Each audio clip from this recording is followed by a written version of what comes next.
Bonjour à tous. Vous êtes plusieurs à me demander dans les commentaires ou par email de parler de tel ou tel sujet et presque toujours ce sont des sujets intéressants. Alors la plupart de ces sujets, on va en parler, mais comme l'actualité automobile est très fournie en ce moment, il me faut faire des arbitrages et je choisis en principe à la dernière minute, juste avant d'écrire la vidéo, le sujet qui m'inspire le plus sur le moment. Vous avez été plusieurs à me demander de faire une vidéo sur la nouvelle saison de Wheeler Dealer. Moi je veux bien, ce sont à chaque fois des vidéos qui font plusieurs centaines de milliers de vues. Mais pour vous dire quoi? Je crois qu'on a fait le tour du sujet et les dernières infos que j'avais eues, comme quoi le programme risquait de s'arrêter ou qu'il remplacerait Tic et Tac, semblent ne pas se confirmer. Donc si vous avez des infos intéressantes, avec des preuves bien sûr, envoyez-les-moi par mail et si de mon côté je trouve quelque chose de croustillant, eh bien on en parlera. Par contre, une émission dont je vais vous parler, c'est SOS Garage, car si la saison 3 est à l'image de la saison 2, ça sera un enterrement de première classe. Il y a pas mal de choses à faire évoluer dans l'émission, à commencer par les présentateurs. Dernière chose avant d'attaquer le sujet du jour, Automotomag n'a d'intérêt que si je peux faire des présentations physiques de voitures, motos, engins nautiques ou aéronautiques. Donc pour les voitures et motos, si vous êtes ou passez dans la région et avez des anciennes intéressantes ou des récentes haut de gamme ou originales et voulez les présenter sur la chaîne, eh bien contactez-moi. Aujourd'hui, un sujet très croustillant et amusant, voire ridicule.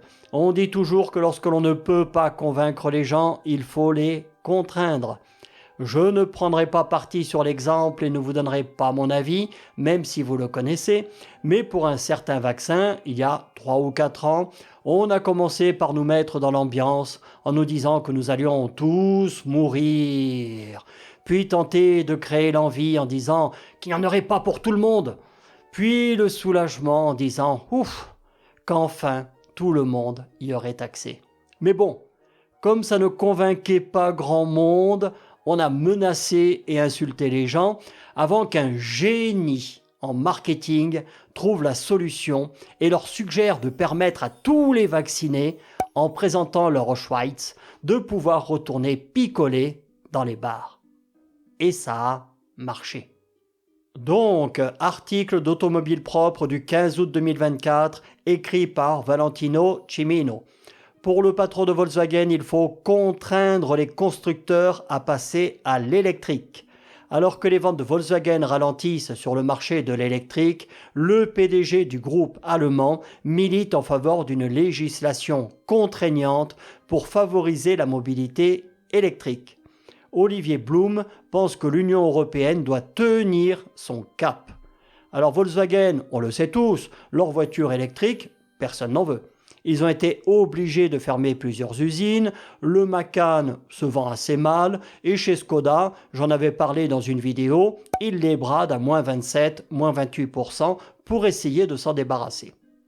Page 2. Alors comme d'hab, je résume et si vous voulez tout lire, vous faites arrêt sur image ou allez sur leur site. Donc, contrairement à tous les autres constructeurs et même la Yen qui veut assouplir les règles, il dit qu'il apporte son soutien à la Commission européenne dans le cadre de sa stratégie qui consiste à mettre fin à la vente de voitures thermiques neuves d'ici 2035. Mais il ajoute quand même, car il travaille sur les carburants de synthèse, auxquels je ne crois pas du tout, que d'autres technologies propres pourraient également être considérées.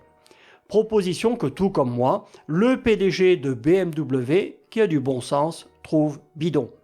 Effectivement, en gros, ça consiste à te dire qu'on te laisse un autre choix, mais à 20 ou 30 euros le litre, sans même parler du désastre écologique que ça représenterait de produire ces carburants de synthèse en quantité, ce n'est pas réaliste du tout. C'est une fausse alternative pour ne te laisser en fait aucun autre choix que l'électrique si tu veux acheter une voiture neuve.